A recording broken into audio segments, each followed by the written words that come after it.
시청자 여러분 안녕하십니까?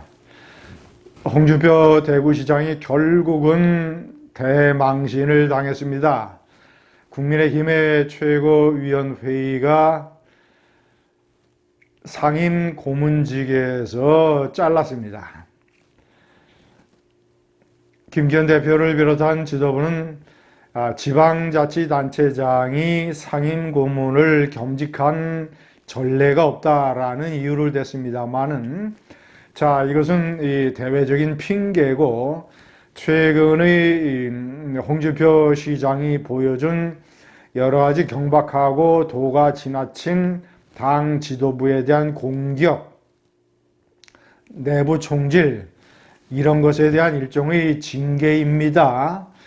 왜냐, 전례라는 것은 만들면 되는 것이고, 그리고 지금까지 대구시장 선거 당선 이후에 오랫동안 상임고문을 맡았다는 점 때문에 이것은 홍준표의 대망신이요 징계입니다. 홍준표는 처음서부터 바둑알을 잘못 놨습니다. 김재원 최고위원이 두 가지 발언을 한 것, 5.18을 헌법 전문에 넣는 것에 반대한다. 그리고 우파를 전광훈 목사가 완전 통일했다라고 하는 두 가지 발언, 본질적으로 틀린 발언이 아니기 때문에 그저 모른 척하고 넘어갔으면 될 일입니다. 그런데 김재원 최고위원에 대한 사감 때문에 지난 대통령 선거 때 김재원은 홍준표가 대통령 후보가 되면 필패한다라는 필패론을 앞장서서 주장을 했습니다. 저처럼 그것은 명백하게 맞는 논리였습니다. 여기에 앙심을 푸는 홍준표가 다른 사람들보다 앞장서서 김재원 최고위원을 징계해야 된다라고 목소리를 높였고, 전광훈 목사로부터 EXX라는 쌍욕을 들었습니다.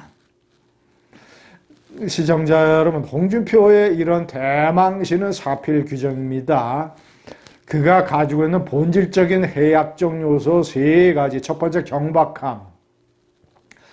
럭비공 같은 경박함. 제가 여러 차례 대통령 선거 국면에서 얘기했습니다.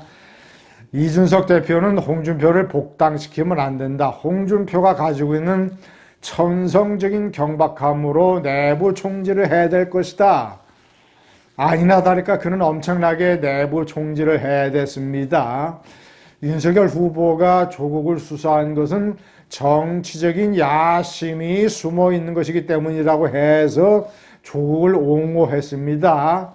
나는 줄리가 아니다라고 하는 김건희 여사의 언론 인터뷰를 김어준 프로에 가서 아부 발언을 하면서 비판을 했습니다.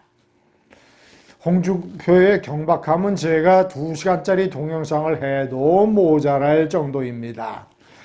제가 오늘은 그 정도 예로만 들고, 오죽하면 제가 논설위원 시절에 홍준표 당대표를 향해서 럭비공 홍준표라는 질타하는 칼럼을 썼겠습니까? 좌포 낙곰수하고 어울려 다니고 정통 보수 정당의 당대표라는 사람이 김어준 같은 프로에 나가서 머리를 조아리면서 우파에 대고 내부 총질을 해야 됩니다.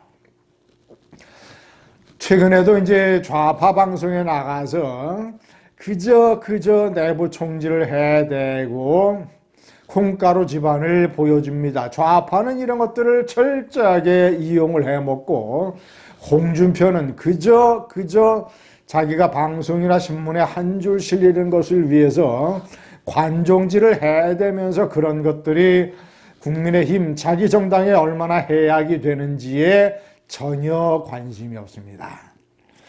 이 당의 대통령 후보였고 당대표를 2번 지냈고 원내대표까지 지낸 사람의 수준이 이 정도입니다. 시청자 여러분, 또 이런 대망신을 당한 중요한 원인은 두 번째, 화장실 전후가 따른 비열함입니다. 황교안 전 대표가 전광훈 목사를 비판하는 논리는 홍준표와 다릅니다. 2019년, 2020년 광화문 집회를 주도할 때 그럴 때는 전광훈 목사가 우파의 커다란 기둥이었다. 그런데 지금은 전광훈 목사가 변했다라는 게 황교안의 논리입니다. 그 논리도 그리 맞지 않는 것이지만 어쨌거나 황교안은 2019년 그 광화문 대투쟁의 역사적 의미를 그리고 우파에 끼친 공헌을 인정을 합니다.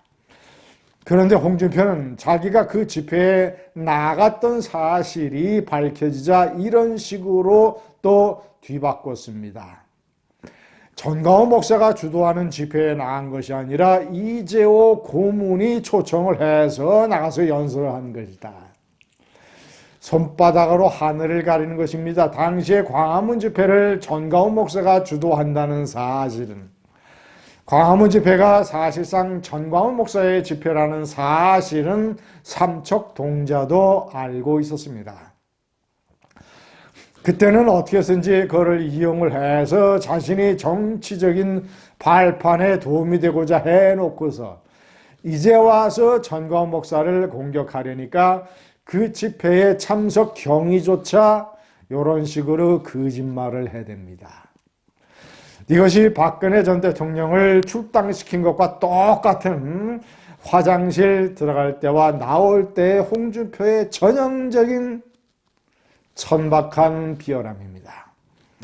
세 번째, 관종에 사로잡혀서 논리가 부실합니다.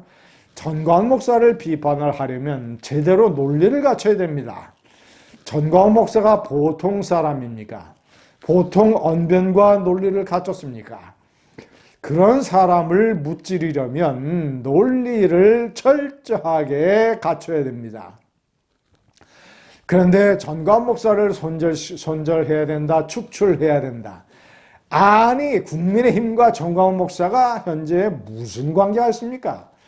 전광훈 목사는 바깥에 있는 제야의 자유통일당의 대표입니다. 자, 자유통일당, 외곽의 정당은 조원진 대표의 우리공화당처럼, 그리고 많은 제야 우파 단체들처럼, 그리고 많은 우파 유튜버들처럼 국민의힘, 정통 보수 세력의 중심 국민의힘에 대해서 이래라 저래라 시비를 걸 수 있고 훈수를 둘 수 있고 좌지우지하려는 영향력을 발휘할 수도 있습니다.